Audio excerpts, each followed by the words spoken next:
Je vais être honnête, j'ai un petit a priori négatif avec l'extrême droite, parce que je suis né dedans. Dans les années 60, le docteur Salazar régnait sur le Portugal. Là, c'est moi, à 3 ans, chez le photographe. Je réfléchis peut-être à mon avenir, et franchement, il n'est pas brillant. Un de mes oncles vient d'être convoqué pour partir défendre la patrie. En Afrique.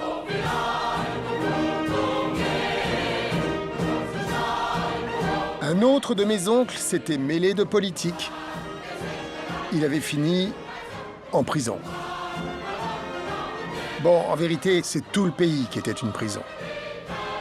Isolé, coupé du monde, misérable, analphabète. Dans les années 60, mes parents ont décidé de fuir. Avec moi, sous le bras. Ils ont acheté des vrais faux passeports et nous nous sommes évadés. En France, là c'est moi avec mon papa sur les plages de Normandie après l'évasion. Adieu Salazar. Vive la France, vive la liberté, vive l'école obligatoire et la sécurité sociale. Vu d'où on venait, le général de Gaulle, c'était Che Guevara.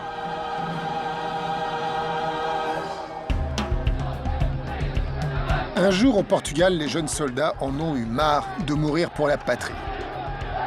Et ils ont fait tomber la dictature. D'un coup sec, en un jour. Salazar est mort, personne ne l'a regretté. À part une poignée de Portugais nostalgiques qu'on retrouve aujourd'hui dans le Parti national rénovateur. Leur score électoral aux européennes, 0,4%, malgré un soutien de poids. Je forme des vœux très sincères de succès pour les élections européennes pour le Partido Nacional Renovado. Vote PNR. J'espère vous retrouver bientôt au Parlement de Strasbourg.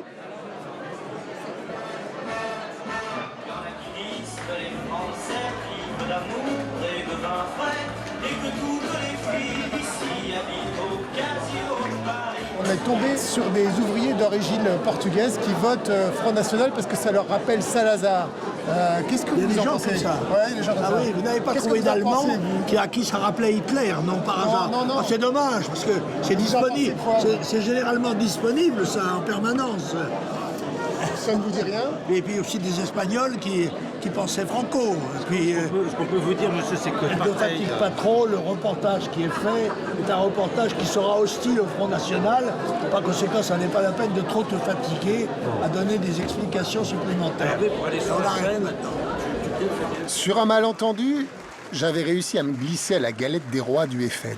Mais en fait, le parti choisissait désormais ses journalistes. Et je ne faisais pas partie des élus. Bonjour, Paul Moreira. Vous savez qui je suis. Pourquoi est-ce qu'on a une interdiction de travail avec le Front National? Ça ne m'intéresse pas. À chaque fois, c'est négatif. On l'a de nombreuses fois, on l'a fait. Parce que je me dis, si vous prenez le pouvoir demain, moi je bosse plus, c'est fini, quoi. Hein? Bon, pourtant, vous en avez fait tous des trucs. Donc on n'arrive pas. Et on arrête tout doucement.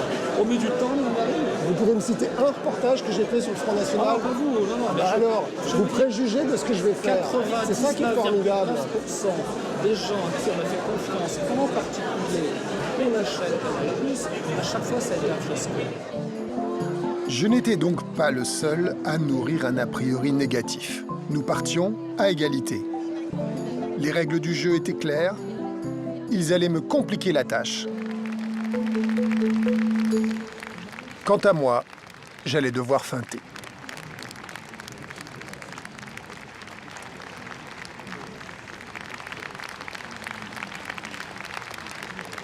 Je voulais rencontrer les nouveaux électeurs.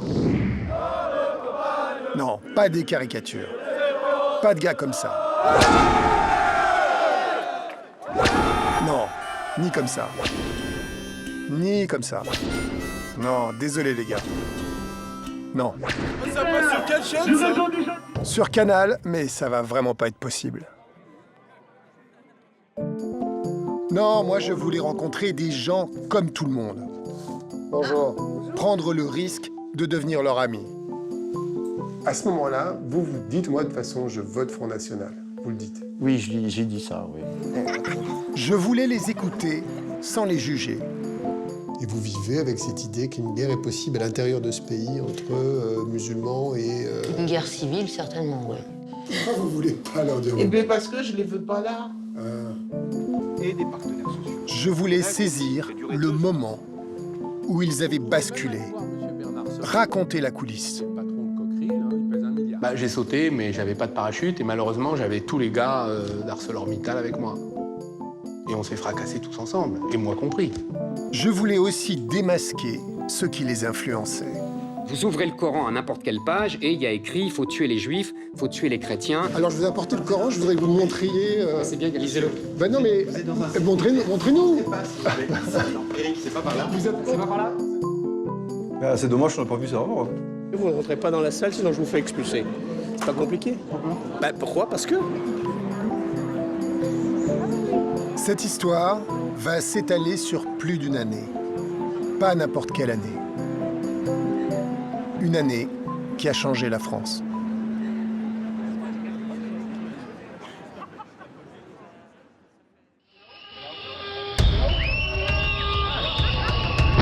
Commençons par un symbole, celui de la classe ouvrière. Les ouvriers votent de plus en plus pour le Front National. J'ai choisi de m'intéresser aux sidérurgistes de Lorraine, ceux qu'on avait vus à la télé se battre avec désespoir pour sauver leur haut fourneau. Elle est là, la France Travail! Fait tout pour nous donner du boulot! Le seul remerciement qu'on a, c'est les CRS! C'est les CRS! Au fond, toute l'histoire, elle aurait pu se résumer à résoudre cette intrigue. Cette petite dame, là, la blonde. Elle a fait tout le conflit d'ArcelorMittal aux côtés des leaders. C'est la même, ici, sur cette affiche du Front National.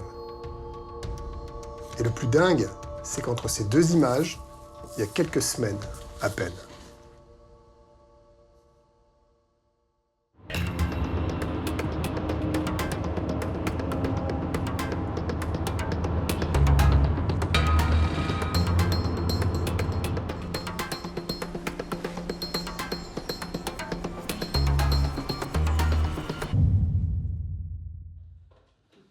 Elle s'appelle Marie et depuis 35 ans, son amoureux, c'est Alain.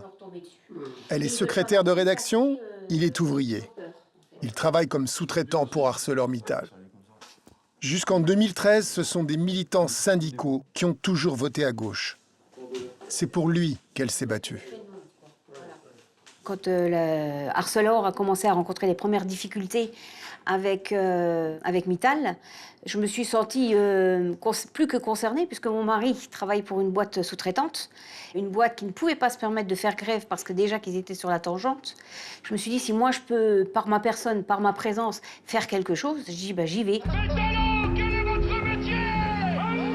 Alain était dans la bagarre, mais il ne s'exposait pas trop. Les sous-traitants doivent rester dans l'ombre. Pendant que nous étions en conflit pour éviter la fermeture des hauts fourneaux, ils n'osaient pas la ramener parce que s'ils faisaient voir la visibilité de ces gens-là, à travers notamment les médias, ils se faisaient tout de suite repérer.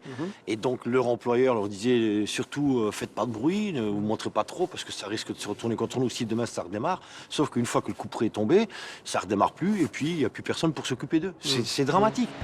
Dans les années 70, le patronat de l'acier a divisé les sidérurgistes en deux castes. D'un côté, les brahmanes, salariés internes ArcelorMittal, protégés, syndiqués. De l'autre, les parias, la caste des précaires, les intérimaires et sous-traitants, disponibles à tout moment.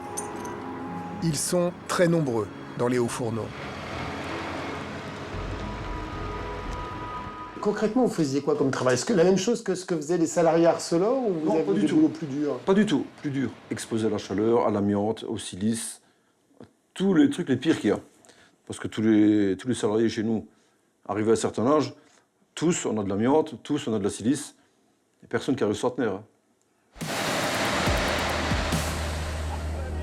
En 2012, ensemble, les ouvriers et les sous-traitants d'ArcelorMittal vont se battre unis pour sauver leurs hauts fourneaux. Leur patron, l'Indien Lakshmi Mittal, estime qu'ils ne sont plus rentables. Il ne veut garder que la filière froide. Pendant 2 ans, il va plonger les hauts fourneaux de Fleuranges en sommeil. Depuis 30 ans, malgré les promesses et les plans de sauvetage ratés portés par la gauche ou la droite, la sidérurgie française a perdu plus de 100 000 emplois. Le premier sidérurgiste à avoir brisé devant ses camarades le tabou du Front National, c'est cet homme. C'était en 2013. Qu'est-ce que t'as fait, une cabane? À l'époque, son boulot, c'était de surveiller les hauts fourneaux morts. Il en a eu marre et il a décidé de faire un hold-up, enfin un hold-up médiatique, pendant une visite du président de la République. Je pars, je vais au vestiaire, je mets mon plus beau bleu, mon plus beau casque, mes affaires toutes propres qui n'avaient jamais servi sur le chantier, puis je prends ma voiture, puis je vais vers les bureaux. Et là, je me fais arrêter par un agent de police. Où vous allez, monsieur? Je n'ai pas répondu. Je lui ai montré le logo de la société, et sans dire un mot. Et puis, comme il voyait, il ne savait pas trop quoi faire avec moi, vu que je disais rien, il m'a laissé passer. Et puis ensuite, je me retrouve là où ils doivent accueillir le président. On parle du présent, il faut en parler, et de l'avenir. Et dire à tout le monde que Fleuranges, ça vit et ça vivra. Oui, ça vit et ça vivra. Tout doucement, les journalistes qui sont là, ils commencent à s'intéresser à moi parce qu'il y a un ouvrier qui est là et qui a des choses à dire. C'est une fausse annonce qu'il nous fait là, et puis que tout se passe pas bien à Fleuranges. Et moi, ça fait près de 2 ans que je suis à l'usine sans emploi. À ce moment-là, vous dites aux journalistes, moi, de toute façon, je vote Front National. Vous le dites. Oui, j'ai dit ça, oui. Ouais. Et je pense que le Front National, parce qu'il inquiète, fera réagir les gens. L'idée lui était venue dans le vide de ses journées au cœur du haut fourneau mort. Des mots croisés, regarder des films vidéo, des jeux vidéo, des trucs comme ça. Ah, c'est rêvé, ça. Vous êtes payé pour regarder des jeux vidéo. Oui, c'est bien le premier mois, hein, parce que c'est vrai que tous les jours, on avait des rythmes. Puis après, ça devient lassant, parce que les journées sont longues. On a envie que ça reprenne comme avant, quoi. Une journée où on travaille, elle passe vite. Une journée où on ne travaille pas, elle est longue. J'ai retrouvé un des camarades de Pascal, Lionel. Lui aussi passait ses journées là, dans le silence. Il est l'un des leaders de la CGT les plus actifs dans le combat pour rallumer les hauts fourneaux.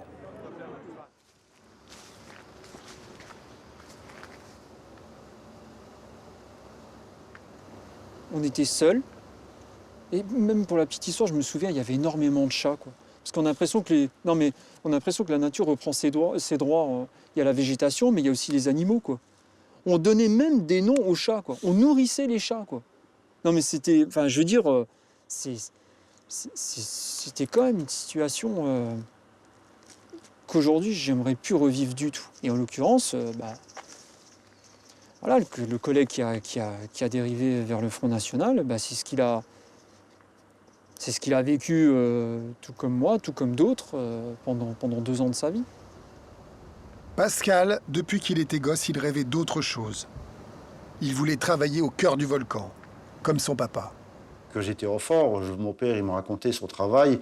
Il me parlait de la tour Eiffel, l'acier lorrain. Je trouvais ça fascinant, le feu, les flammes, les étincelles. De ces flammes, on faisait quelque chose de solide, de fort. C'est une force, l'acier, pour moi. Je le ressens comme ça. A number 9 coal and the straw boss said, well, to bless my soul, you load 16 tons. What do you get? Another day older and deeper in debt. St. Peter, don't you call me, 'cause I can't go.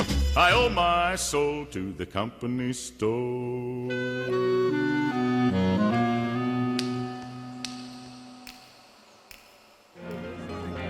À Fleuranges, l'espoir était né ce jour-là, avec la visite du candidat à la présidence de la République, François Hollande. Ici, monsieur Hollande, on est mort!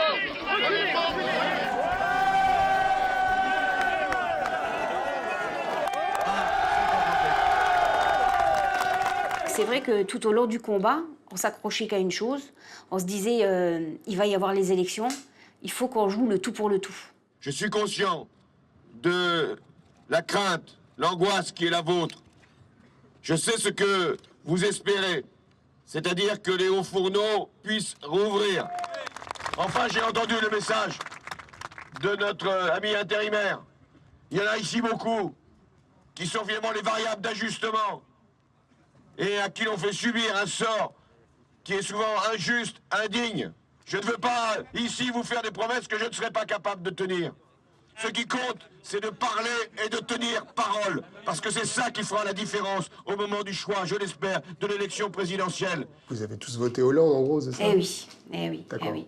On savait qu'il allait venir, il avait promis de venir, donc on s'est dit, il faut lui donner sa chance, il faut que lui sorte pour pouvoir nous sortir de ce marasme. En mai 2012, les votes des sidérurgistes vont massivement à François Hollande. Lui, président, il confie le dossier ArcelorMittal à Arnaud Montebourg, son ministre du redressement productif. Pour forcer Mittal à rallumer les hauts fourneaux, Montebourg a un plan. Le scénario d'une nationalisation temporaire est sur la table. Cela a été rappelé d'ailleurs par Michel Sapin ce matin. La nationalisation, c'est quand l'État rachète une entreprise à un patron. De gré ou de force. Car l'État décide que cette entreprise est vitale pour la communauté nationale. Votre espoir, c'était la nationalisation, c'est ça? Ah oui, ouais. On s'est dit, s'ils le font, ça s'était fait par ailleurs, auparavant, pourquoi pas? À partir du moment où il y avait le mot nationalisation qui avait été sorti, là je suivais l'affaire de près, je lisais les journaux, tous les articles, tout ce qui se disait par les syndicats, par Arnaud Montebourg, tous ces machins-là. Nous sommes aujourd'hui dans un bras de fer qui commence et nous allons le mener ensemble. J'étais pas le seul, on était tous là accrochés à savoir comment que ça allait se passer, où c'est qu'on en était, quoi. Et donc on s'est dit, et moi le premier, ça y est, c'est bon, on la tient. On la tient cette idée-là. Ouais, franchement, là on y a cru. Vous savez que la personne qui décide, ce n'est pas moi. Maintenant, les choses sont engagées. Voilà. Le gouvernement n'a pas retenu l'hypothèse d'une nationalisation transitoire, qui a pu être évoquée ces derniers jours.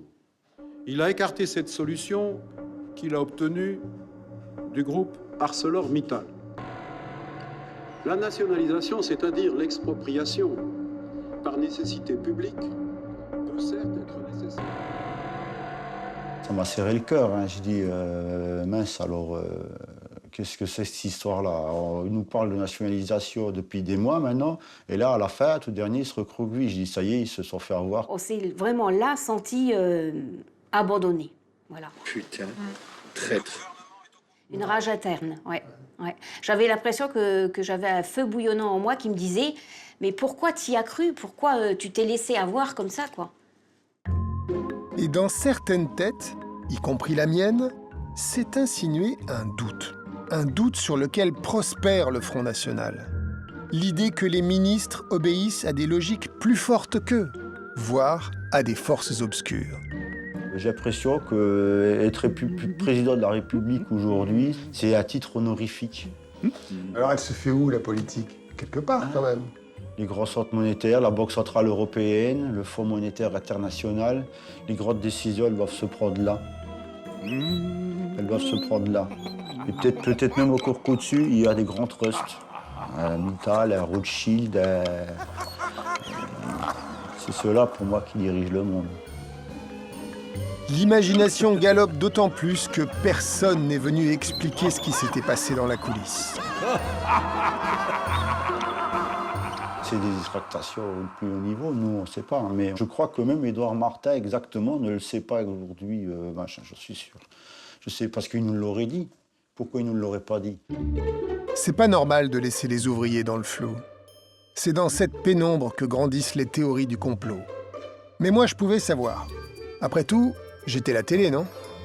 Moi, je vais enquêter là-dessus. Je vais l'illustrer. Je vais essayer de rencontrer les gens que vous ne pouvez pas rencontrer parce que vous êtes dans votre boulot et essayer de trouver des réponses aux questions que vous vous posez et qui ont fait que vous avez voté Front National.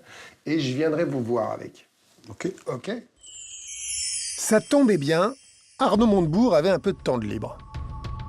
Et puis 2 ou 3 choses qui lui étaient restées sur l'estomac. Pour moi, c'était évidemment une humiliation personnelle, mais une défaite politique.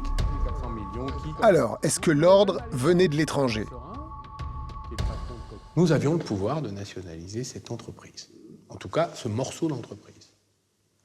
Et ce pouvoir ne nous a pas été retiré, ni par Bruxelles, ni par quiconque. Il y a 2 personnes qui ont finalement brisé le consensus républicain. Le président de la République, le Premier ministre. Le président de la République, à un moment, m'a retiré le dossier, la veille, l'a donné au Premier ministre, qui a dit « pas du tout, on va fermer les hauts fourneaux ». Voilà. Donc c'est eux qu'il faut interroger, qui nous expliquent pourquoi. Parce qu'il n'y a pas de raison technique, il n'y a pas de raison économique, il n'y a que des raisons politiques qu'ils doivent expliquer. Moi, je ne les connais pas. Ils ne me l'ont jamais dit. Vous les ont formulés quand même. Ils ont expliqué que ça ne se faisait pas. Ça se fait pas. Ça se fait pas. C'est ce qu'on dit aux enfants, ça. C'est ce qu'on dit quand on est plongé dans le conformisme, c'est-à-dire où on vous a appris une leçon et vous la répétez sans savoir pourquoi. Moi, je vous propose une chose. Demandez aux auteurs de cette décision pourquoi ils l'ont prise. Parce que moi, j'ai toujours pas compris. Voilà. Je vais le faire. Oula, apparemment, ça ne s'était pas passé en douceur. Moi, j'ai pris le dossier en cours.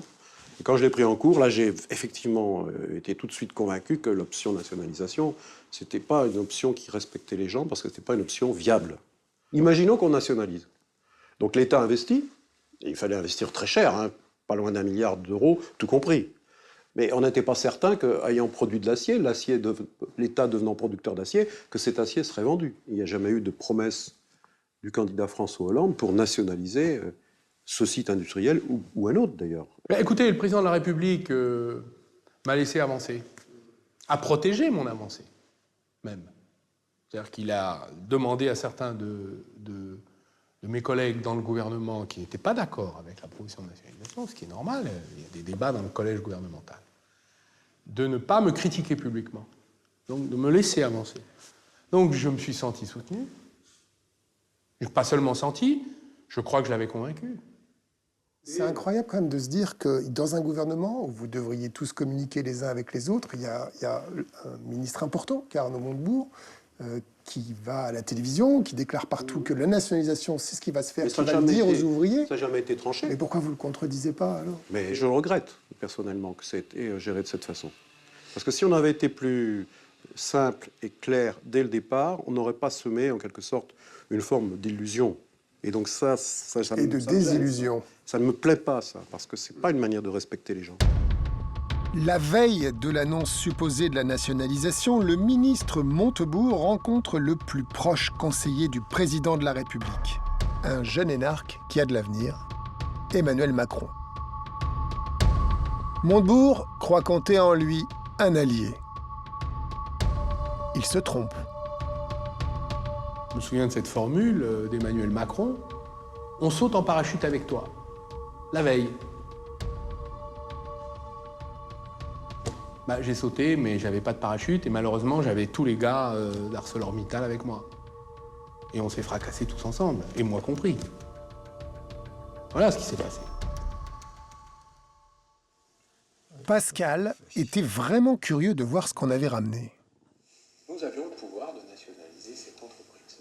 Et ce pouvoir ne nous a pas été retiré, ni par Bruxelles, ni par quiconque. Demandez aux auteurs de cette décision pourquoi ils l'ont prise. Parce que moi, j'ai toujours pas compris. Le pouvoir était ailleurs qu'en France, voilà. C'est ça que vous pensiez? Oui. Vous n'étiez pas le seul. Oui. Est-ce qu'au vu de ça, vous pensez différemment?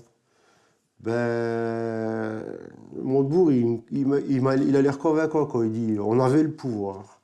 C'est pas Bruxelles qui décidait ce machin, on avait le pouvoir et ça me rassure d'entendre ça. Ouais, ça me rassure d'entendre ça. Je me souviens de cette formule d'Emmanuel Macron. On saute en parachute avec toi. J'ai sauté, mais j'avais pas de parachute, et malheureusement, j'avais tous les gars d'ArcelorMittal avec moi. Et on s'est fracassés tous ensemble, et moi compris. C'était pas une option qui respectait les gens, parce que c'était pas une option viable. Imaginons qu'on nationalise. Donc l'État investit. Il a pris le dossier la veille. En une journée, il a décidé que ce dossier n'était pas viable. Montebourg, il a travaillé des mois là-dessus. Lui, il prend le dossier, la veille, il a vu personne, et il a décidé qu'il n'était pas viable. Pourquoi? Sur quels critères? compris. Et là, il va chercher ce milliard-là. Et on n'était pas certain qu'ayant produit de l'acier, l'État devenant producteur d'acier, que cet acier serait vendu. Mais je le regrette, personnellement, que ça ait été géré de cette façon. Il a exprimé ses regrets. Alors, les regrets, j'en ai plein les poches, hein, des regrets. Aujourd'hui, le choix du Premier ministre a été appliqué. Les hauts fourneaux ont été définitivement éteints. Les hangars des intérimaires et des sous-traitants sont vides. En revanche, c'est vrai, les salariés internes d'ArcelorMittal ont été recasés dans la filière froide.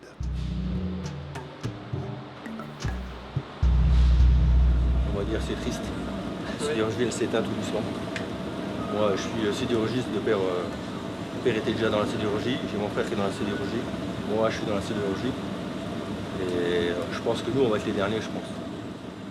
Donc l'objectif était double. C'était d'une part que les hauts fourneaux fermés, il n'y ait pas un seul licenciement. Il y a beaucoup d'endroits en France où il y a des entreprises qui ferment et il y a des licenciements, des gens qui vont à Pôle emploi. Donc dans la négociation, dans le rapport de force... mais là, il y en a eu, vous le savez. Non, il n'y a pas eu... Des sous-traitants. Non, il y a eu des centaines de sous-traitants qui ont fermé. Le principal sous-traitant a fait partie du même plan. Mais vous êtes d'accord, il y a eu des sous-traitants qui sont retrouvés au chômage. Je ne dis pas que c'est 100% parfait. Les sous-traitants, c'était l'hécatombe. C'est-à-dire l'hécatombe ? C'est l'hécatombe, plusieurs centaines d'emplois étaient perdus. Nous, l'entreprise où on travaillait, elle a fermé. On était 60 à l'annonce des fermetures de hauts fourneaux. On s'est retrouvés au final à 16, avec un gros déficit. On a dû mettre la clé sous la porte, en redressement pendant 1 an et demi. Ça, c'est pour une seule entreprise. Mais combien de sous-traitants ont été vraiment virés? Le chiffre est inconnu. On les évalue à 2000 sur le carreau, mais personne ne sait. Même le président de la République, qui est revenu à Florange, entouré d'experts, personne ne lui a rédigé une fiche sur les sous-traitants. Je viens de le dire, c'est que la réussite est possible. Même après une crise, même après une difficulté, la parole aussi de l'entreprise a été tenue et des partenaires sociaux. Il y avait un conflit qui a duré 2 ans ici et il y a des résultats. C'est un bel exemple pour la France. On sait combien de sous-traitants sont au chômage? Vous n'êtes pas inquiet de l'explosion du vote Front National chez les sidérurgistes? Il y a un truc que je trouve formidable, par exemple, c'est que vous n'êtes pas le premier à qui je pose sans arrêt la même question. Sait-on combien de sous-traitants se sont retrouvés au chômage après cette affaire? Et personne ne sait. C'est les invisibles de l'histoire. Je comprends que cette situation existe. Je comprends très bien qu'il y a des conséquences. Donc ce n'est pas 100% de gens qui ont forcément trouvé une solution. La première des conséquences, pour Marie da Silva, c'est qu'elle va mettre toutes ses forces au service du Front National. Et puis, on sortait tout juste de campagne, j'avais encore tous les tracts à la maison. Donc, je regardais tout ça et je me suis dit, ben voilà, tu vois, t'as même pas pris le temps de regarder les programmes des uns et des autres. T'étais fixé sur Hollande, tu t'es dit, voilà, c'est lui qui peut nous sauver.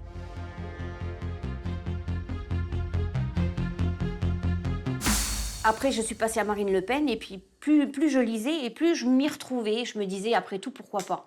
Après tout, on s'est fait avoir par la droite, on s'est fait avoir par la gauche.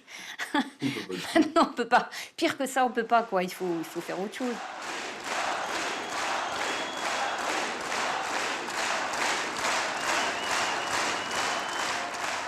Les gens que j'ai interviewés, que j'ai rencontrés, il y en a certains qui ont pris la décision, le jour où on leur a dit que la nationalisation c'était mort, ils ont dit on ne peut plus faire confiance aux politiques, on va voter pour le Front National. Est-ce que ça, vous en aviez parlé entre vous? Pour moi, c'était un abandon à race campagne. Voilà. Les lâchetés se payent. Le courage, c'est un effort. Voilà, vous avez un exemple. Pour moi, c'était un point de rupture avec le président de la République et bien sûr le Premier ministre, ça c'est évident. Il y a eu des explications de gravure, je peux vous dire, comme jamais je n'en ai eu dans ma vie, dans le bureau du président de la République, avec le Premier ministre. Mais le mal était fait.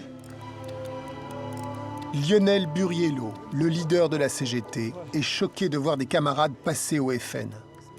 Mais avant de les condamner, il tente de se mettre à leur place et même de chercher sa propre responsabilité dans ce virage. La question qu'il faut se poser, c'est qui est susceptible de foutre le plus le bordel? Vous. Voilà. Et puis à côté de ça, les grands oubliés, parce qu'ils savent qu'ils sont oubliés, parce qu'on ne parle jamais d'eux. Ah oui, Ah bah encore Burriello, encore Martin, et puis toujours les mêmes, hein, et puis toujours médiatisés. Mais moi on parle jamais de moi. Eh bien si on parle jamais de moi, si toi tu parles jamais de moi, c'est-à-dire toi, président de la République, toi, Premier ministre, toi, gouvernement, toi, syndicaliste, hein, eh ben je vais voter Front National. Peut-être qu'eux, ils parleront de moi.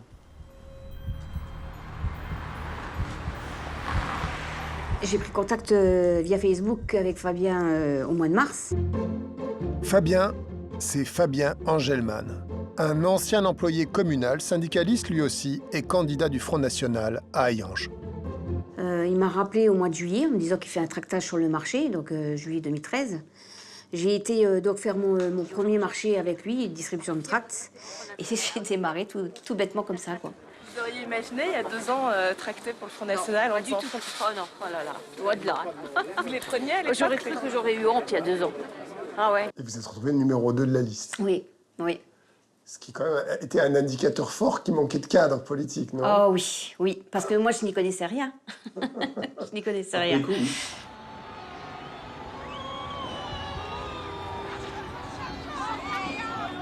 En mars 2014, le FN remporte la mairie de Hayange.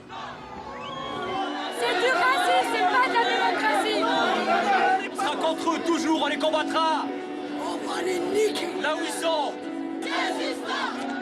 Marie est là, aux côtés de Fabien Angelman.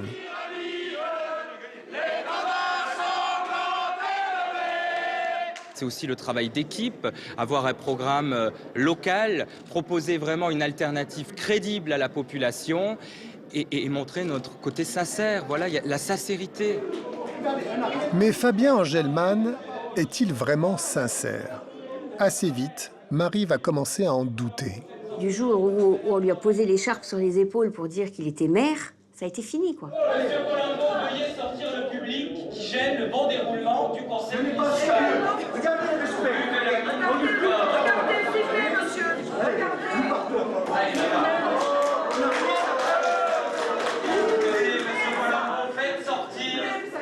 C'est incroyable, c'est à couper au couteau. C'était Dr Jekyll et Mr Hyde.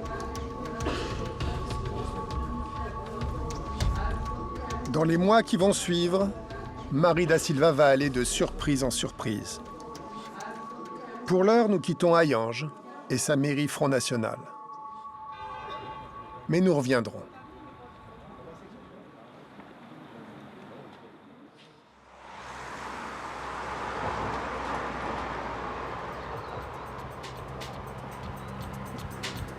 Nous sommes dans l'arrière-pays niçois, près d'un village de carte postale.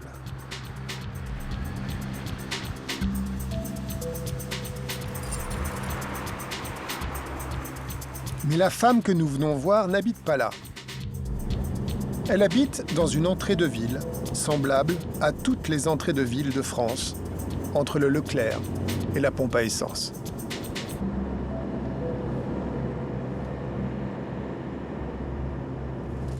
Marie-Cécile n'est pas une ouvrière, elle appartient à ces classes moyennes, venues de la droite républicaine, qui se sont mises à voter Front National après un coup dur dans leur vie. Ce qui m'est arrivé, c'est qu'un soir, en sortant du travail, c'est la période de grand rush, je me suis retrouvée dans ma voiture, en pleurs. Et en arrivant sur le boulevard Saint-Antoine, j'ai accéléré à 100 km/h, j'ai détaché ma ceinture et puis j'attendais de trouver le bon platane pour rentrer dedans.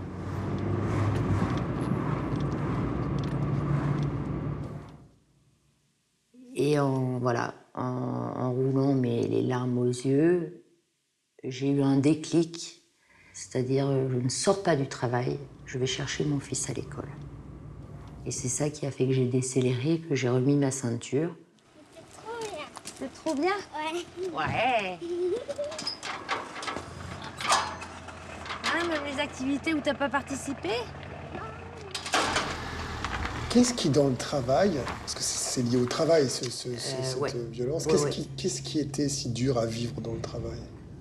Eh bien, c'était, je pense, a posteriori, un grand manque de reconnaissance.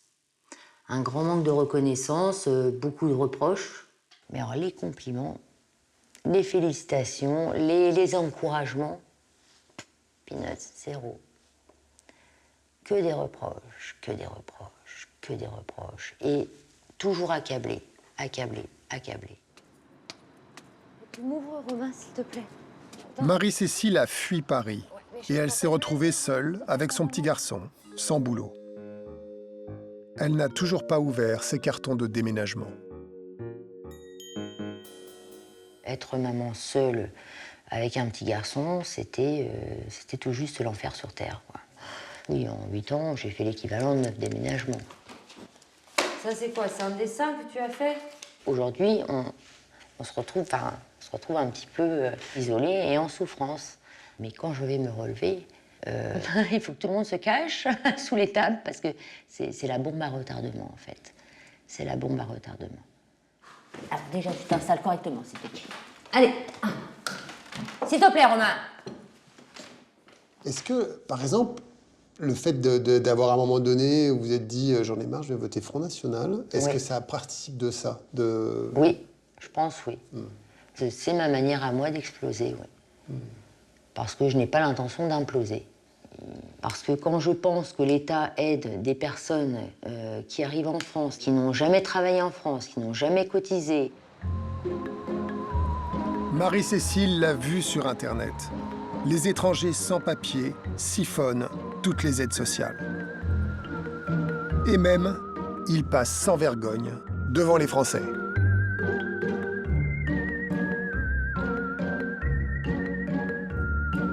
Ce matin, elle va à la caisse d'allocation familiale. Elle veut savoir à quoi elle a droit. Et en même temps, elle n'est pas très contente d'avoir à demander de l'aide. Bonjour, madame. Enchantée, Marie-Cécile. Enchantée. Oui, avec un peu de monde. On va vérifier, c'est ce que j'ai complété. Je me dis, mais pourquoi moi, je n'ai droit... Voilà, moi, je ne perçois aucune aide d'aucun type, même pas... Je suis allée voir 2 assistantes sociales à Versailles. Non, vous n'avez pas droit à une aide éducative. Enfin, vous n'en avez pas besoin. C'est pas que j'en ai pas droit, j'en ai pas besoin. J'en avais pas besoin, donc voilà. Alors parfois, j'ai les yeux qui sortent de la tête, les cheveux en iroquois avec le psy qui me fait tourner les chèvres. Et j'ai pas le droit à une aide éducative.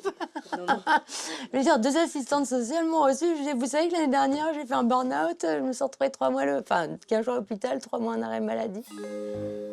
Marie-Cécile appartient à ces classes moyennes en difficulté. Pas assez riches pour s'en sortir, pas assez pauvres pour être aidées. J'ai étudié votre droit éventuel au RSA. Oui. Et donc, effectivement, vous dépassez le plafond pour pouvoir en bénéficier. D'accord. Toutes ces allocations, etc. Ouais. Est-ce qu'il faut être français? Est-ce qu'on peut être immigré? Quelles sont les conditions d'accès? Pour les personnes étrangères, il faut justifier d'un titre de séjour, déjà, et d'une résidence en France de plus de 5 ans. Par exemple, si quelqu'un, un immigré, venait vous voir sans papier, il ne peut pas avoir d'allocation familiale?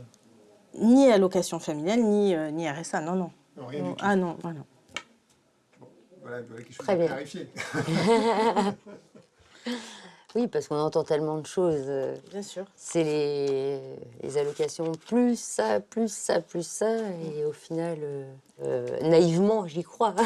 Non, il y a beaucoup de choses Oui. fausses qui circulent. Et notamment sur les réseaux sociaux, des choses qui circulent. Ah, d'accord. Voilà. Il ne faut pas toujours croire ce qu'on voit. Mais il en faut plus pour rassurer Marie-Cécile.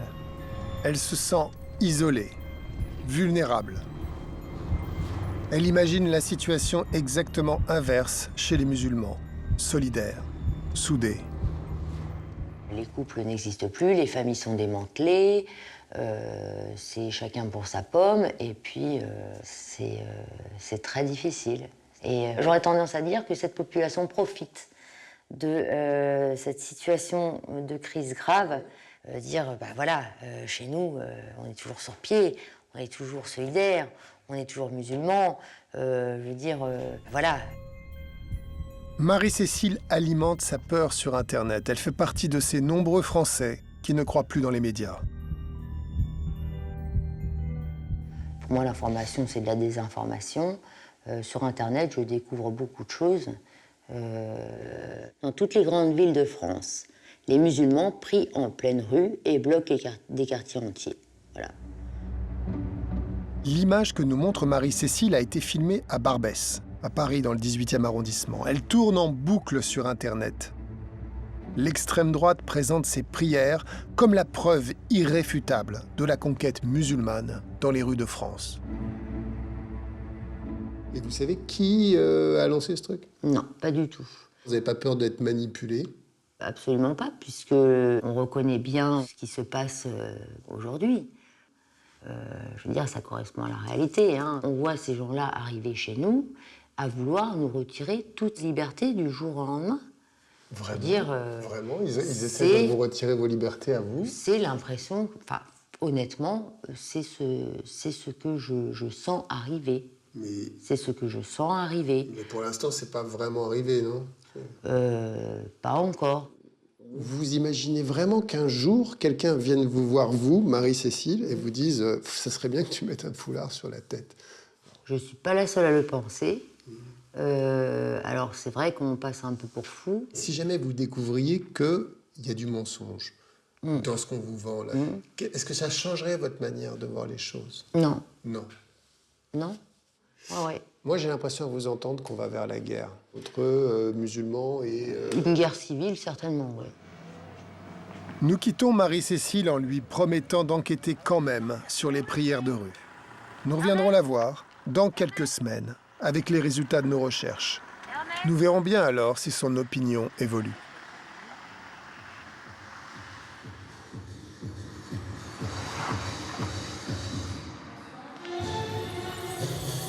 En juin 2014, le maire Front National est élu depuis à peine un mois et il va remporter une première bataille.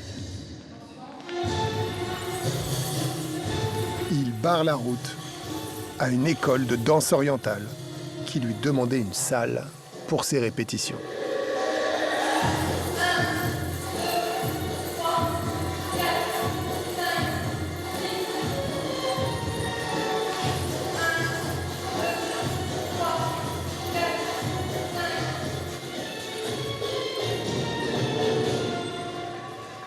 On a commencé à sentir le vent tourner parce qu'il m'a déjà dit, le maire a demandé à ce qu'on change le mot oriental dans danse orientale. Nous, on a pensé danse folklorique lorraine ou quelque chose comme ça, mais on lui a pas proposé. Donc voilà, bon là j'en rigole, mais sur le coup, ça nous a pas fait rigoler. Donc on a fait la demande officielle et donc j'ai su par l'adjoint que ça a été refusé parce qu'il a dit la danse orientale n'est pas compatible avec le FN. Voilà ce qu'on m'a donné comme réponse. Officielle. Ouais. Le maire de Hayange n'aimerait pas la danse orientale. Il préfère la fête du cochon. 3 mois plus tard, il en organise une, juste devant la mairie. Une idée conviviale qui plaît bien aux Hayangeois. Mais Fabien Engelmann transforme la fête en meeting politique. Le cochon chez nous est une vieille tradition. C'est, n'ayons pas peur des mots, un apprentissage de la République. L'oubli de soi et de ses petits intérêts pour davantage de fraternité, pour mieux vivre ensemble. Pour le vivre ensemble, il faut donc manger du cochon. Sauf quand on est musulman, ou juif d'ailleurs, pour qui le cochon est un interdit alimentaire. D'ailleurs, ce jour-là, à Hayange, une douzaine de néo-nazis s'étaient invités. Les images sont rares car ils menacent de briser les caméras. Les nazis jouent à occuper la ville, sans être dérangés un seul instant par la police municipale. Et ils posteront leurs faits d'armes sur leur site internet. Pour Marie, qui est dans la coulisse, les relations avec Engelmann vont se tendre. Moi, je lui avais dit à Fabien, j'ai dit, mais attends, on n'est pas autant fermé à l'islam que ça. J'ai dit, il faut pas tout le mélanger, quoi. J'ai dit, là t'en fais carrément une cible. Alors il me fait, de toute manière, c'est ça le Front National? J'ai dit non. C'est son Front non, National, non, lui. ça c'est toi, c'est eux. C'est pas le parti auquel on a adhéré, nous. Et c'est là on a commencé tous les deux à s'affronter. À Hayange sont aussi venus ce jour-là les inventeurs des fêtes du cochon anti-musulmans. Christine Tassin et Pierre Cassin. Marie et Alain s'inquiètent de les voir tout le temps dans l'entourage du maire. Quand on les a vus la première fois, vous saviez ils pas. étaient très modérés. Moi, je les connaissais, ces deux personnages. Ils montaient des coups médiatiques avec le Bloc identitaire, un groupuscule qui compte très peu de prix Nobel.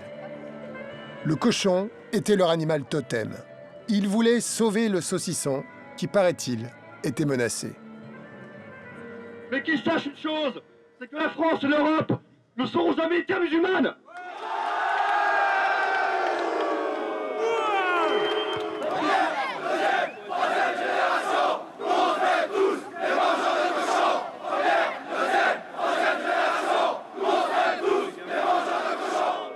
Je vais vous montrer un petit document, qui est un document que j'ai filmé, que je vous ai ramené. Je pense qu'il va vous intéresser parce que... Je considère qu'en France, on devrait tous avoir on va dire une nécessité impérieuse qui est d'être islamophobe pour défendre la République, pour défendre la France. Que des gens puissent ne pas être islamophobes en France, ça me sidère. Vous savez que la phobie, c'est une maladie. Hein. La phobie, ça se soigne. Arachnophobie, par exemple, c'est des gens qui s'évanouissent quand ils voient des araignées. Qui ont des terreurs comme ça, ils se mettent à trembler. Non. Ne jouez pas sur le double sens des mots, parce que c'est très bien. Ah non, la phobie, c'est une maladie. C'est classé par les psychiatres comme une maladie. C'est dommage qu'on n'a pas vu ça avant. Oui. Ça, si Old Gentleman était proche de gens comme ça, on n'aurait certainement pas adhéré. Non. Qu'est-ce que ça peut vous apporter dans une région, l'islamophobie? Dans une région où on n'est pas atteint par les musulmans. Il y en a bien sûr qu'il y en a, mais il ne faut pas une guerre de religion. Ici, c'est totalement faux. Ici, c'est toujours, je le répète, donc c'est plutôt un programme économique qui était attirant. Alain et Marie da Silva viennent de la gauche. Ils ne veulent pas voir à quel camp historique ils viennent d'adhérer. D'ailleurs, je brûle de poser une question un peu personnelle à Alain. Vous et moi, on partage un point commun, c'est qu'on a des origines communes. Hein, on est descendants d'immigrés portugais. Et moi, je me souviens, par ma famille, tout ça, que quand même, le Portugal, c'était une dictature d'extrême droite, hein, et que c'était pas gai, quoi. C'était un pays très médiocre. J'ai découvert le Portugal la première fois en 71, j'ai découvert le Moyen-Âge. Je ne savais pas que c'était possible. Je croyais que j'ai ouvert un livre d'histoire vivant. Les gens marchaient sans chaussures, il n'y avait pas de courant dans les maisons, ils venaient à peine d'avoir l'électricité. Du coup, les gens qui émigraient pour venir ici, c'était compréhensible. C'est des gens qui sont venus ici, pas pour dévaliser les Français. Ils sont venus ici pour améliorer leurs conditions de vie. Alors, est-ce que vous ne dites pas quand même, le jour où vous votez FN, que vous votez pour des types qui ont plus d'admiration pour Salazar que pour De Gaulle? Non, je dirais pas ça. Non. Non, parce que Salazar n'a pas fait la même politique. C'est une politique répressive. Le Front National aujourd'hui, enfin, j'espère que je ne me trompe pas, mais je pense qu'il y a une tendance plus économique.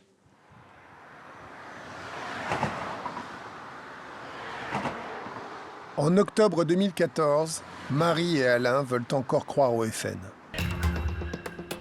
En revanche, ils vont tout mettre en œuvre pour combattre Fabien Engelmann.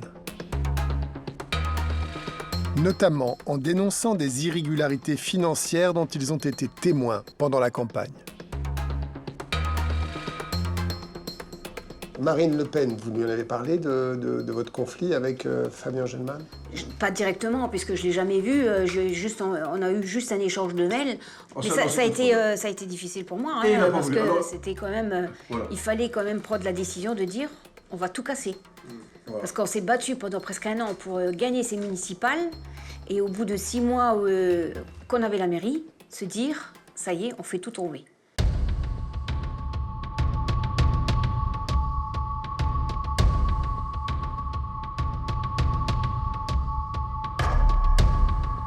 En novembre, le Front National tient son congrès. Il y a 200 journalistes de toute la planète. Un congrès à l'américaine qui coûte de l'argent.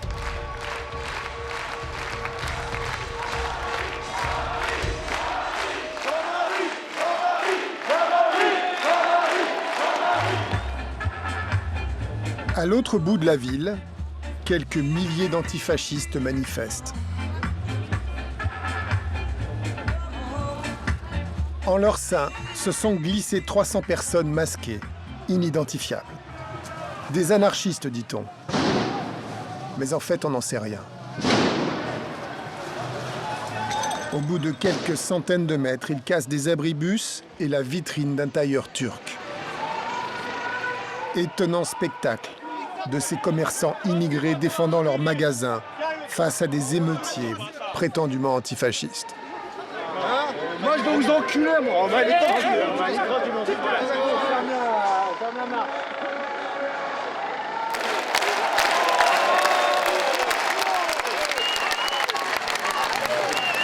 Le contraste est frappant entre la mise en scène d'un parti puissant que rien ne semble arrêter et l'image de ces manifestants qui reculent et qui vont achever de se dissoudre Oui, mais nous, on se protège, nous. sous les gaz lacrymogènes et les charges de police.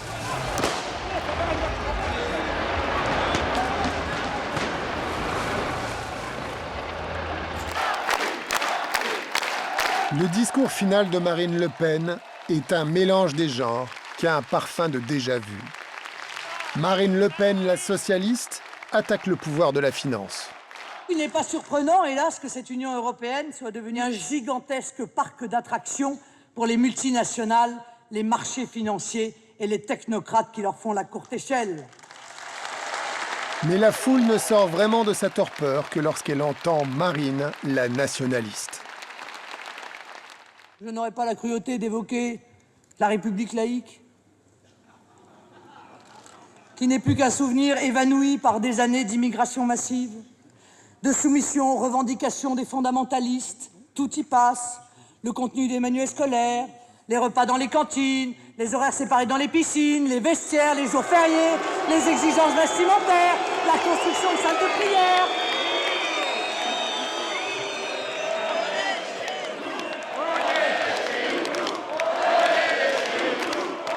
Le Front National le sait, il puise sa véritable énergie dans ce ressentiment contre les musulmans. Il est vital pour lui de l'imposer partout. Nos idées ont envahi le débat public. Nos propositions sont au centre des discussions politiques. Et nous serons au second tour de l'élection présidentielle de 2017. Marine Le Pen a raison. Elle a réussi son coup. Mais comment a-t-elle fait? L'esprit du Front National est là. Il souffle sur les unes des magazines. Celle-ci, celle-là, encore celle-ci. Hein? Ah bah non, non, pas celle-ci. Au nom du mépris de la bien-pensance, un nouveau cliché, il est permis, voire recommandé, de dire n'importe quoi. Et puis il y a eu des prières sur la voie publique. D'abord c'était rue Mira. Et maintenant il y a 10 ou 15 endroits où, de manière régulière, un certain nombre de personnes viennent pour accaparer les territoires. Je suis désolé, mais pour ceux qui aiment beaucoup parler de la Seconde Guerre mondiale,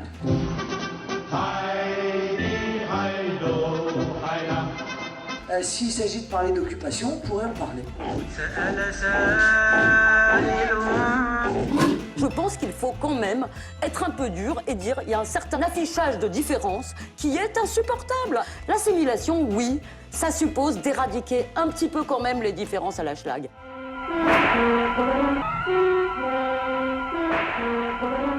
Vous êtes là pour servir votre cause qui est la haine de l'islam. Point. La haine de l'islam, bien sûr, et voilà. j'en suis fière. Voilà, bah très bien, l'islam voilà. est une saloperie. Enfin, vous Merci, vous madame, démarquez. c'est très gentil. Voilà.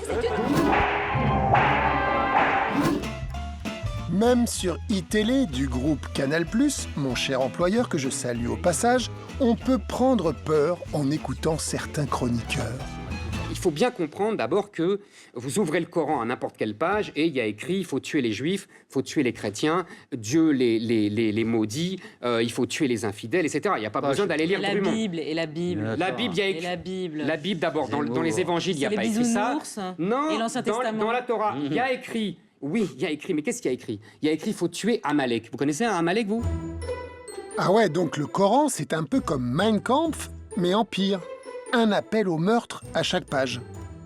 Révélé à la télé par un journaliste célèbre, ça fait peur. À moins que ce ne soit pas tout à fait la vérité. Alors, est-ce qu'il y a vraiment un appel au meurtre à chaque page du Coran? Et est-ce que la Bible s'en prend exclusivement à Monsieur Amalek, comme le dit Éric Zemmour? Pour le savoir, nous allons nous livrer à un test comparatif entre la Bible et le Coran.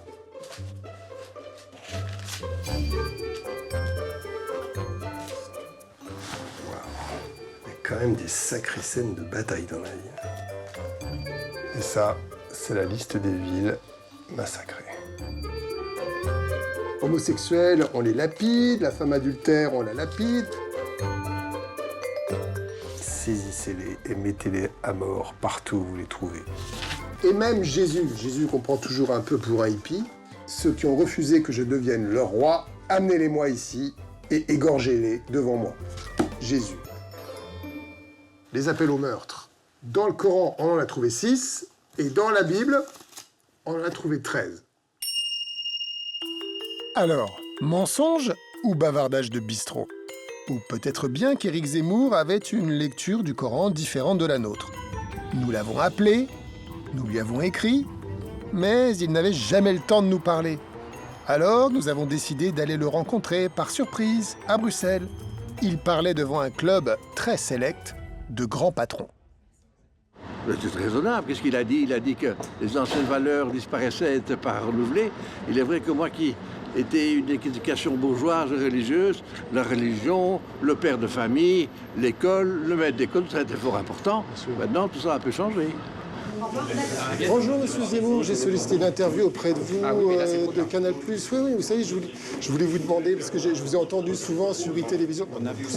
Sur e-télévision, vous avez notamment mentionné que le Coran, il y avait un appel au meurtre. Il y avait un appel au meurtre à chaque page. Alors je vous ai apporté le Coran, je voudrais que vous me montriez. C'est bien, lisez-le. Ben non, mais montrez-nous.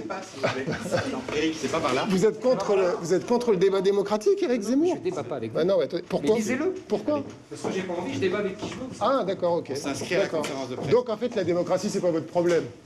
C'est juste, il faut que vous choisissiez avec qui vous débattiez, c'est ça? Voilà.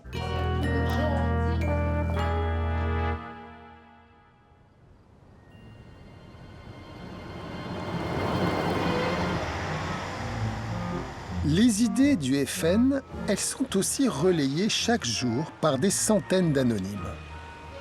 Des relais d'autant plus efficaces qu'ils sont discrets et sympathiques. Bon, je vais aller bosser pour payer ton RSA. Jean-Luc tient un magasin de chaussures à Montcornet, petit village de Picardie où les maisons restent très longtemps à vendre et les usines ferment, les unes derrière les autres. Ah, j'enlève mon blouson. Jean-Luc est retraité, il vit un peu dans son magasin et beaucoup sur Internet. Les yeux dans Zemmour, notamment. Je les défends, mais j'attends les caricatures, vous savez. C'est ce que j'aime bien chez Zemmour, parce que il a pas de... lui, il n'a pas de frontières, par contre, dans ses discours. Et par contre, tous les gens bien pensants qui sont autour de lui, alors ça les gêne, parce qu'il faut surtout bien penser, il ne faut surtout pas dire de mal d'une autre culture, il ne faut pas dire de mal de l'islam, même quand il lapide une gamine de 12 ans, etc. Moi, ça me gêne, ça. Bonjour. Bonjour, Doudou. Avec ses clients, Jean-Luc prêche avec la foi du nouveau converti. Je viens voir les nouvelles collections. Les nouveaux modèles. Là, j'en ai 2 là à droite, au fond. Années 50. Sinon, ça va, ça marche bien. Là, c'est très calme. C'est calme. Hein. Très, très calme. Je travaille pas, sans emploi. Ah ouais. Enfin, maintenant, faut pas faire ça difficile. On est mal parti. Ce qu'ils veulent, c'est quoi? C'est qu'on ait des salaires les mêmes que les Chinois, puisqu'ils font travailler les Chinois, les usines sont là-bas. Oui, voilà. Mais comment qu'on achètera leur matériel si on est payé comme eux? Je sais pas, mais ça va être la catastrophe. Oh là là. Ça fait que c'est pour ça que les gens se tournent vers Marine Le Pen, parce qu'en fait, c'est une femme. Ah, Marine Le Pen, je vais vous dire la vérité, je suis pas pour elle. Hein. Parce que c'est le Front National, parce qu'on nous dit qu'ils sont racistes. Oui, voilà. Vous croyez qu'elle est réellement raciste? Moi, franchement, je ne suis pas raciste. Mais vous croyez qu'elle est vraiment raciste? Moi, je pense. Ça veut dire quoi, raciste? Et qu'est-ce qui vous fait dire qu'elle est raciste? Elle aime pas les... Les étrangers? Les étrangers, voilà. Parce qu'elle veut plus d'étrangers, donc elle les aime pas. Oui, voilà. Bah, pour moi, c'est ça. Mais si vous n'acceptez plus quelqu'un chez vous, parce que ce quelqu'un, il vient toujours à l'heure du repas ou de l'apéritif, que vous n'en voulez plus chez vous. Enfin, moi, je veux pas vous influencer, parce que chacun fait ce qu'il veut, chacun vote ce qu'il veut. Moi, c'est la gauche. Voilà. La gauche de maintenant? Avec Hollande qui était... je suis déçue. Parce que là, il fait une politique de droite, là. Hein. Mais vraiment de droite. Hein. C'est...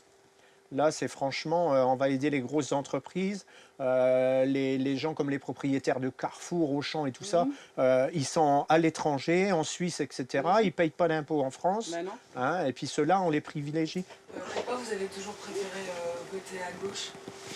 Ben, je viens de vous le dire, c'est parce que je suis ouvrière. Voilà.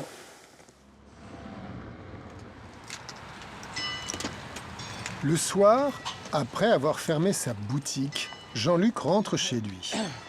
Mais à l'heure où la France regarde le journal télévisé, lui, il retourne se plonger dans Internet. Il est un maillon actif d'une chaîne de mails de propagande.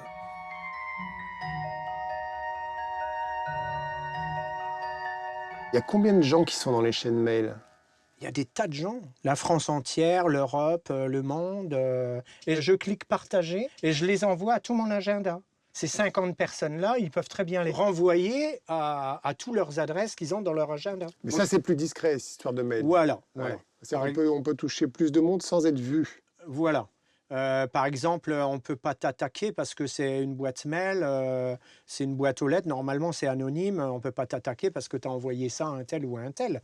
Tu peux nous montrer des mails un peu politiques, quoi, un peu des mails politiques, une sorte d'information alternative. Et voilà. Les messages peuvent être de la propagande assez bénigne qui ressemble de loin au programme du Front National. Mais Jean-Luc est à la fois un agent et une victime de cette propagande. Pour une grande partie, il s'agit de montages visant à générer le maximum de peur. Comme par exemple, ce film bricolé qui associe les prières de rue de Barbès aux extrémistes du nord de Londres. Effet garanti sur Jean-Luc. Ce n'est pas l'Irak, ce n'est pas la bande de Gaza, ces images proviennent du centre de Londres. Mais quand tu regardes un truc comme ça, tu dois être terrorisé. Ah, ça me stresse complètement. Ouais. Ça me stresse. Surtout qu'il y en a pas mal qui tournent. Hein. Ouais. Pas mal. Hein. Dans 100 ans, l'Occident est musulman. Et vous vous réveillerez quand il sera trop tard. Ça fait peur, hein. C'est un film d'horreur, là. Et le montage, il est fait aussi un peu pour stresser. Hein. C'est prenant. Hein. Si je viens ici et que je tombe sur un mail comme ça, tout de suite, je vais monter en humeur.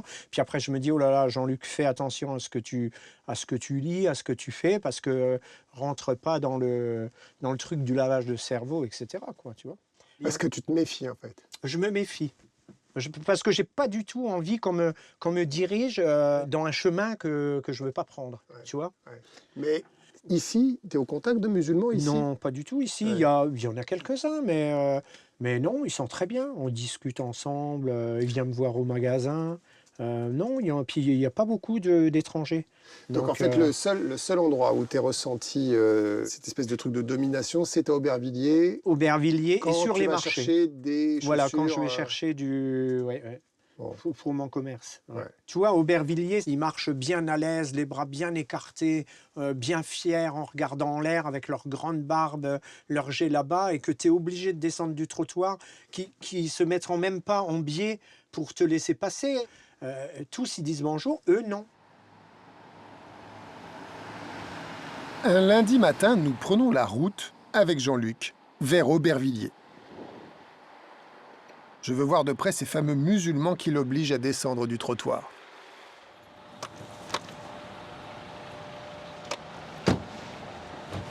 À Aubervilliers, c'est là que logent les grossistes de chaussures, où Jean-Luc s'approvisionne.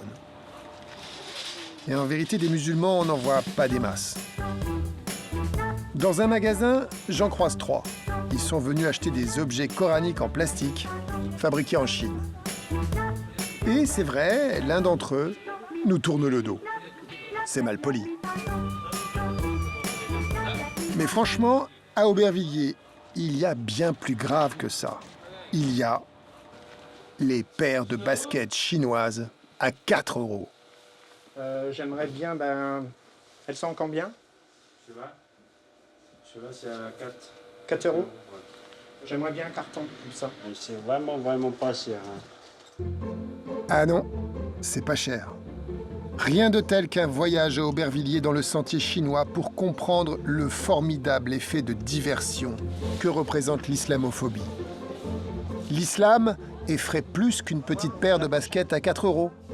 Pourtant, la cause du chômage dans l'industrie de la chaussure française, elle est là, dans le carton que Jean-Luc range dans sa voiture. Qu'est-ce que ça te fait, le fait de savoir que ton économie, elle tient pas si tu vends pas des produits fabriqués en Chine? Moi, je pense que la mondialisation, elle n'est pas possible. Là, je viens ici, oui, parce que voilà, moi je vis avec. Je vis avec. Ouais. Mais pour mon pays, je sais que c'est pas bon. Et ça, c'est dommage, parce que c'est une contradiction. Je devrais dire, non, je ne viens pas acheter là, parce que je ne veux pas que mon pays s'écroule ou que l'Europe s'écroule. Mais voilà, tout le monde a besoin de vivre. Ceux qui viennent m'acheter les chaussures, ils aimeraient bien acheter français. Mais ils n'ont pas les salaires pour acheter français. Donc tu es piégé par cette logique-là? On est piégé par... voilà. Je pense que ceux qui doivent agir sur ces leviers-là, ce n'est pas nous, les citoyens, c'est les politiques. Nous rencontrons aussi une dame qui ressemble sacrément à Jean-Luc. Cette retraitée de l'industrie de la chaussure française vit en province. Elle a un tout petit commerce de gravure et vient se fournir ici. Elle ne supporte plus Paris. Moi, j'ai 68 ans. J'ai travaillé toute ma vie. Hein. J'ai une retraite de pas tout à fait 900 €. Et je continue à travailler. Parce que vous avez besoin. Il y a une misère sociale que vous imaginez pas. Et ça, c'est ce qui vous choque le plus à Paris quand vous venez faire Alors moi, ce qui me choque le plus à Paris, je ne veux pas vous vexer, messieurs, c'est toutes les djellabas, les foulards et tout ça. Je supporte plus. Ouais. Alors que j'ai habité ici, j'avais un magasin ici. Moi, je vendais de la chaussure qui était fabriquée à côté de Cholet.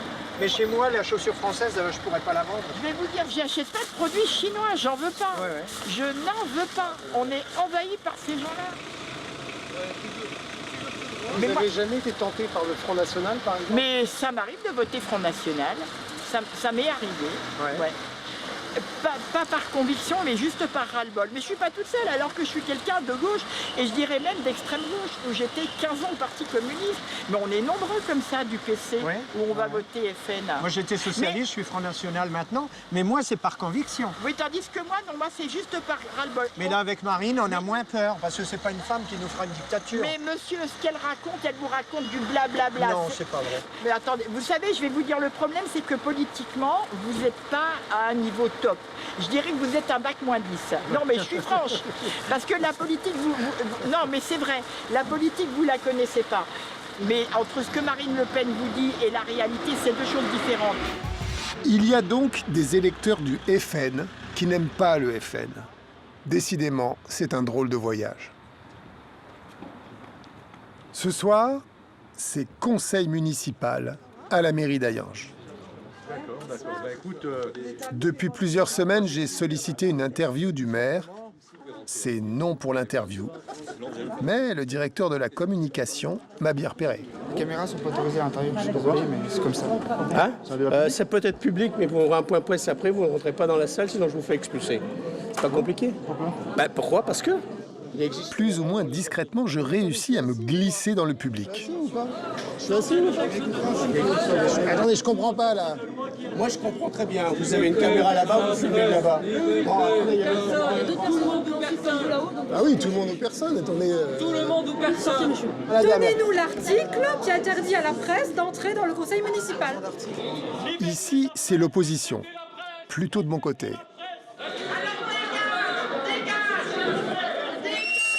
En face, c'est le camp du maire, qui semble m'apprécier très moyennement.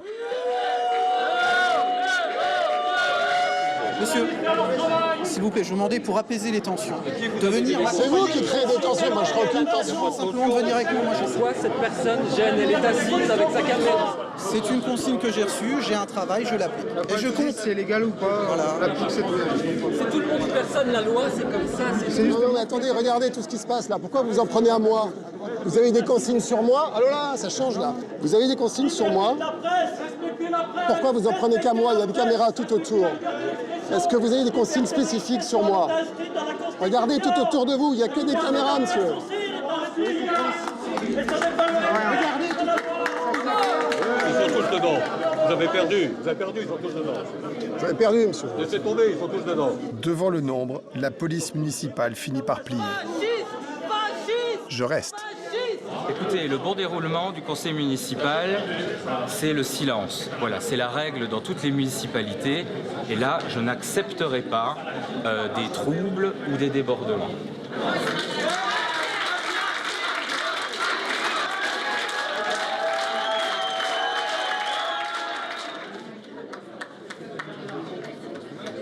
Aujourd'hui, Marie a pris une grande décision.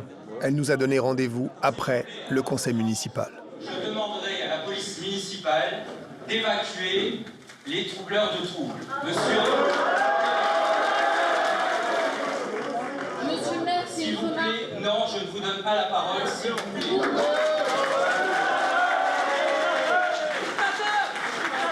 S'il vous plaît, je demande à monsieur Mousnier de demander à la police municipale d'évacuer les fauteurs de troubles soviétiques, s'il vous plaît. C'est la première fois de ma vie que je me fais traiter de soviétique, c'est la meilleure quand même. Oh purée. Nous avions promis aux Alliangeois, dès que nous étions élus, de faire un audit sur l'ancienne municipalité.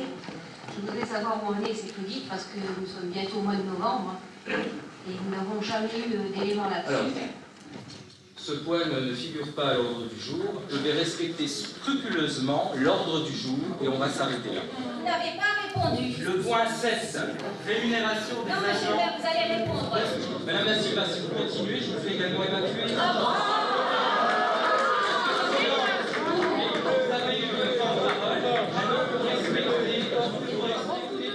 Ce conseil municipal se termine.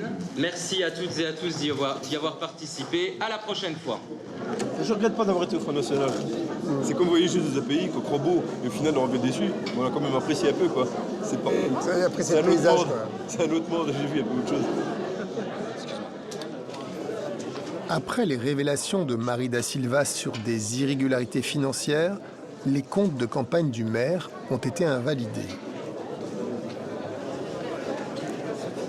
Dans la bousculade, j'arrive à esquiver le directeur de la communication et j'en profite pour poser une question au maire.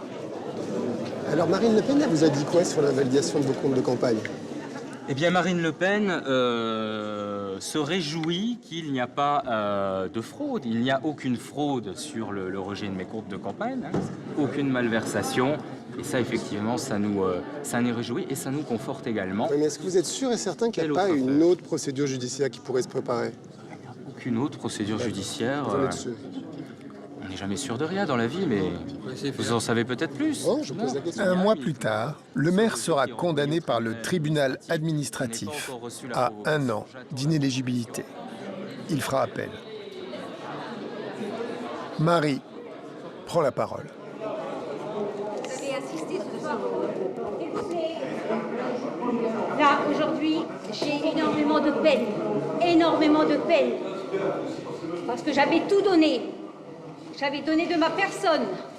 J'avais donné de mon temps. J'ai laissé tomber ma famille. Je me suis mis des amis à dos. J'ai tout donné pour le Front National. Voilà ce que je fais de ma carte. Voilà, la démocratie.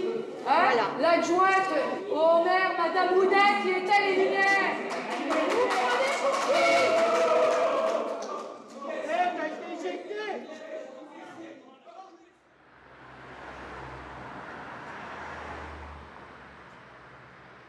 Nous retournons voir Marie-Cécile.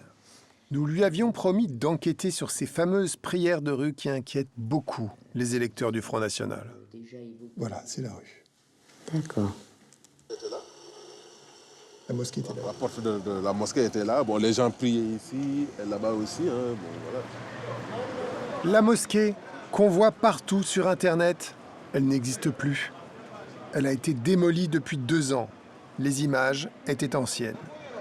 Et cette fameuse occupation ne durait que 30 minutes, une fois par semaine, le vendredi, sous l'œil débonnaire de la police.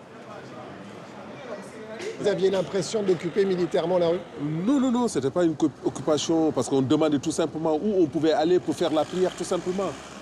Parce que dès qu'on nous a donné la place, on n'occupait plus la rue, c'est ça. Pas occupé, mais c'était pour avoir un temps pour faire la prière parce qu'il y avait du monde. Donc maintenant, il n'y a plus de prière de rue depuis pratiquement, ça fait plus d'1 an et demi là. Bon, on a pu trouver une solution pour aller à la caserne. Bon, maintenant, bon, dans le quartier, ça se passe très bien. Et voilà l'endroit qu'ils leur ont donné, qui est une vieille caserne de pompiers. D'accord. Qui du coup est devenu le plus grand lieu de prière de France. D'accord. Et sur Internet, on continue à vous bourrer le mou quand même pour vous dire, voilà, ben, on prie tous les jours, enfin on prie, on occupe la rue. Oui. C'est intéressant quand même. Oui, c'est-à-dire qu'il fallait effectivement vérifier quand même beaucoup d'informations. Maintenant, je veux dire, ça ne change pas dans ma façon de voir les choses. Ils sont tellement unis dans la vision du monde que le jour où on va s'en prendre aux islamistes, eh ben, c'est toute la communauté musulmane qui va bouger.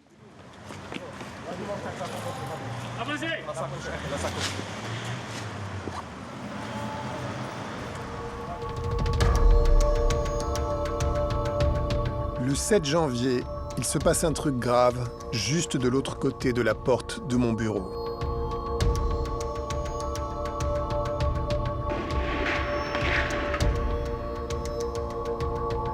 Ce jour-là, 2 islamistes radicaux s'attaquent à mes voisins de Charlie Hebdo. Faites gaffe. Faites super gaffe. Faites gaffe, hein. Le lendemain, c'est un autre islamiste qui s'attaque à des juifs à Vincennes. À gauche. Là. Il y aura 17 morts. Il tire sur Charlie Hebdo, putain. Après les attentats, j'ai pensé aux peurs de Marie-Cécile. Le scénario ressemblait étrangement à ses pires cauchemars. Mais bizarrement, je l'ai trouvé moins paniqué que prévu. Je n'aurais pas cru que ce serait arrivé chez Charlie Hebdo. Moi, je m'attendais à quelque chose, premier de l'an, Tour Eiffel, Champs-Élysées, tout ça. Vraiment, je m'attendais à un gros truc. Il y a eu énormément de gens d'origines diverses. Quoi, oui, voilà. Et puis... des gens de partout, quoi. Exactement. Des Juifs, des Arabes, des Antillais, des Français. Et France, tous ceux, la France. C'est-à-dire tous ceux qui ne souhaitaient pas rentrer dans l'islamisme radical, en fait. C'était un peu bizarre, mais à cause des attentats, Marie-Cécile avait appris à faire la différence entre l'islam radical et nos concitoyens musulmans. L'image d'un policier musulman tué en tentant de protéger des civils a généré une puissante unité nationale. Je m'adresse maintenant à tous les racistes, islamophobes et antisémites. Qu'il ne faut pas mélanger les extrémistes et les musulmans. Les fous n'ont ni couleur, ni religion. Ça a été des mots très importants. Je suis entièrement d'accord. Il ne faut pas faire l'amalgame. À ce stade de mon voyage, j'avais surtout rencontré des électeurs du Front National qui avaient peur devant leurs écrans Internet. Mais qu'en était-il de ceux qui vivaient vraiment dans les cités de banlieue abandonnées, là où l'insécurité frappait? Nous sommes allés à Grigny, la ville du tueur de l'hypermarché Cacher. Nous avons trouvé 2 voisines de Koulibaly qui votaient Front National. J'y suis allé avec tous mes clichés, et comme toujours quand on prend la route, j'ai dû revoir mes idées reçues. Elles m'ont demandé de dissimuler leur identité pour libérer leur parole. Moi, j'étais scotchée tellement j'en ai été malade. J'étais malade de ça, vraiment. Hein. Moi, j'ai regardé, j'ai pleuré. J'ai eu froid, puis après j'ai eu chaud, puis j'ai regardé ma télé et je pleurais. Ah ouais. Carrément. Les frères de notre équipe, divisés en deux, ils ont fait Charlie Hebdo, Alhamdoulilah. Moi, je suis sorti un petit peu aussi contre la police. Et, je suis un peu contre la télévision, car la gloire, Koulibaly l'a eu, la gloire, parce qu'il a encore repassé hier à la télévision. Vous avez l'impression qu'il voulait être visible, quoi. Oui. Son obsession, c'était d'être visible. Eh ben, vous le prenez, toutes les vues qu'on a fait en maillot de corps, après avec la Kalachnikov, avec le gilet pare-balles, il changeait de tenue. C'est comme ni plus ni moins un défilé de mode, mais il l'a fait pour les copains. Ouais. C'est tout. Et puis tous les petits jeunes qui disent vive Koulibaly, vive... je ne sais plus leur nom, je ne retiens pas ça, moi, c'est pas des vedettes pour moi. Mais tous les petits jeunes qui vont vouloir s'identifier à cela. Il y en a, hein. Et est-ce qu'après l'attentat, vous avez eu plus peur des musulmans ou Non, parce que j'en connais. J'en connais qui sont gentils. Mais ce que je leur reproche à tous, c'est de mettre en avant leur religion. À quel moment vous vous êtes dit je vais voter FN et pourquoi? C'est comme un enfant qui veut dire pour voir ses parents monter la mayonnaise un peu, leur dit, quand les parents lui disent tu fais ça, il dit non, je fais pas. Voilà, c'est tout. C'est une rébellion. Une rébellion. Et vous, madame, tout à l'heure, vous me disiez que vous votez Front National, mais vous avez un peu peur du Front National. J'ai un peu peur. Ouais. J'ai un peu peur parce que c'est la montée de quelque chose autre, comme la guerre de 40 avec Hitler. Ça me fait penser à ça. Alors pourquoi vous votez pour eux? Eh ben, au premier tour, je vote pour eux. Au deuxième tour, je vote pour quelqu'un d'autre. Mais pourquoi au premier tour vous votez pour eux? C'est pour montrer que on est mécontent. On n'est pas content, on n'est pas satisfait de ce qui se passe. En fait, ce qui les dérange le plus, c'est un camp rom tout près de chez elles. Mais pas pour les raisons qu'on croit. Le comble, la mairie a mis des Roms sur son terrain, un terrain non construit. Et ça faisait baisser le prix des appartements. Ça fait baisser le prix. Vous l'avez à l'entrée de la copropriété. Ouais. Ce sont des gens qui vous disent bonjour. Je ne veux pas leur dire bonjour. Mais ils sont gentils. Pourquoi vous ne voulez pas leur dire bonjour? Mais parce que je ne les veux pas là. Ah. Et quand je dis que je ne veux pas quelque chose, je ne vais pas les encenser après. Parce que vous ne vivez pas dans la peur, finalement. C'est ça que je découvre. Ben non. Mais il ne faut pas trop dire qu'on ne vit pas dans la peur, parce que la commune, elle va nous ramener du monde. Hein. Disons, on voudrait être dans une France, dans un secteur où il y a de tout. Il n'y a pas une majorité d'immigrés. Parce qu'il y a même, lors des élections, des jeunes à qui des personnes avaient posé la question « Que désirez-vous » Vous savez ce qu'ils ont répondu? Plus de blancs. Oui. Ici? Oui, ici, à Grigny. Plus de blancs.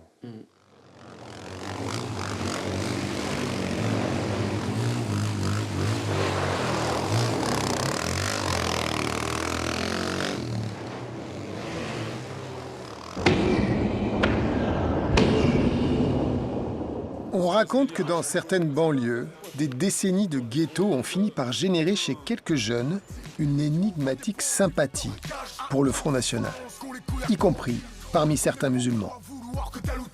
Je voulais absolument rencontrer un de ces oiseaux rares. Le rappeur Edel Hardiès est l'un des rares à oser l'assumer. On a déjà fait la gauche, on a déjà fait la droite, on fait que ça. Ça ne change pas. Et si le Front National est au pouvoir, pour moi, à titre personnel, c'est gagnant-gagnant. Pour moi, c'est ça, parce on fait beaucoup de procès d'intention, mais ils ont encore jamais prouvé ce qu'ils pouvaient faire. Moi, je me dis, s'ils arrivent et qu'ils prouvent qu'ils peuvent bien faire, ça sera bien pour le pays.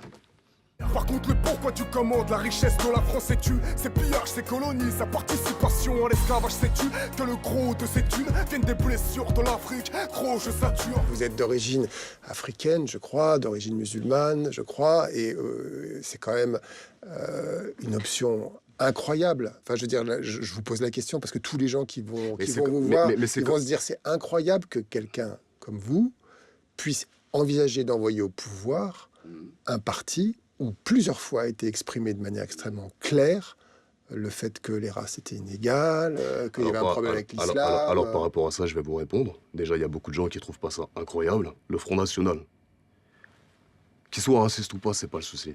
De toute façon, qu'ils soient racistes ou pas, c'est pas le problème. S'ils arrivent et qu'ils sont racistes, les choses vont enfin bouger. Et tout le monde va se faire virer un coup de pied au cul. C'est aussi simple que ça. Mais qu'ils y aillent au pouvoir et qu'ils fassent ça.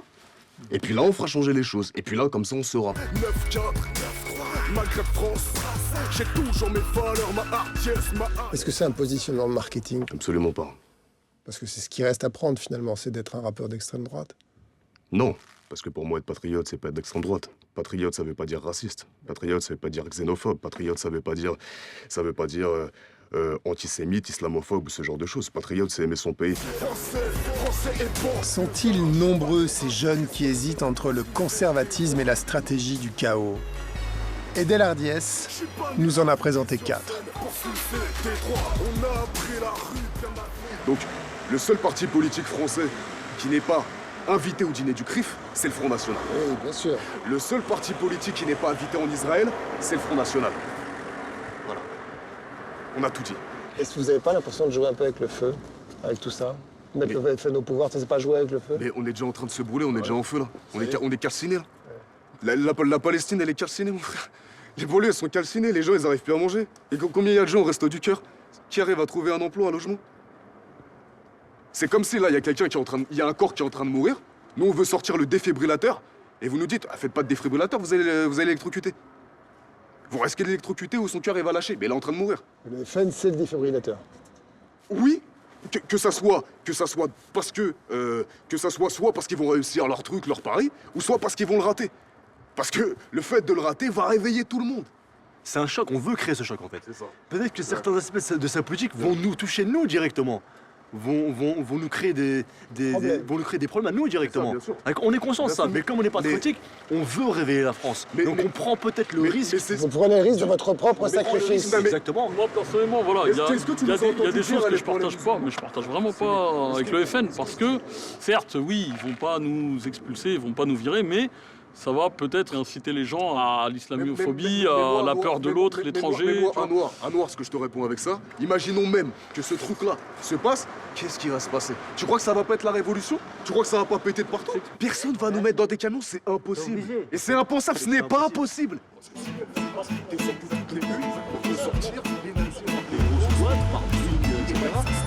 C'est une demande d'égalité, ce que je comprends. Nous permettre d'avoir de l'emploi. Est-ce qu'il y a plus d'emplois? Est-ce qu'il y a plus de logements? Il n'y a pas plus d'emplois, il n'y a pas plus de logements. Quand je me suis lancé dans ce voyage, je pensais chroniquer l'irrésistible ascension de Marine Le Pen. Allez les amis, marchez, portez-nous la victoire! Au bout d'un an à danser avec les nouveaux électeurs du Front National, je crois que le FN est un grand lion. Un grand lion en carton. Aujourd'hui, Marine Le Pen veut gouverner la France. Mais il faut déjà avoir une base solide pour pouvoir faire une pyramide. Aujourd'hui, là, c'est une coquille vide. Dans mon voyage, j'ai rencontré un pays blessé, où chacun avait de bonnes raisons de ne plus croire au parti de gouvernement. Je me sens ni protégée, ni aidée. J'étais à Godroche, ils ont fermé Godroche. Je suis allé au Fourneau, ils ont fermé les Fourneaux. Alors maintenant, me demander qu'est-ce que je vais faire dans 3 ans. J'espère simplement être encore là dans 3 ans pour en parler, quoi. À ce point-là? Ouais, à ce point-là. Le Front National est très visible à la télévision et dans les urnes, mais sur le terrain, dans les usines, on cherche encore leurs militants. Eux, ils véhiculent aujourd'hui des idées qui disent « Votez pour nous, on va défendre le monde ouvrier », parce que nous, on le connaît. C'est faux. Ils n'ont jamais mis les pieds ici. Jamais. Vous les avez jamais vus? Jamais. Si demain l'État social reprenait du service, je parie mon dernier blouson jaune que les jeunes ambitieux pressés changeraient de parti. L'impuissance de l'État fait vos affaires, en fait. L'impuissance de l'État est un drame pour la France. Voilà. Et pour vous, c'est une chance? Non, c'est pas une chance. Il se trouve que nous n'avons pas cette vision-là, et donc nous l'exprimons. Au bout de ce périple, j'ai découvert que les nouveaux électeurs du Front National sont manipulables et fragiles, mais qu'ils n'ont pas toujours tort d'être en colère. Aujourd'hui, je les connais mieux et je sais qu'ils ont surtout besoin d'être aidés.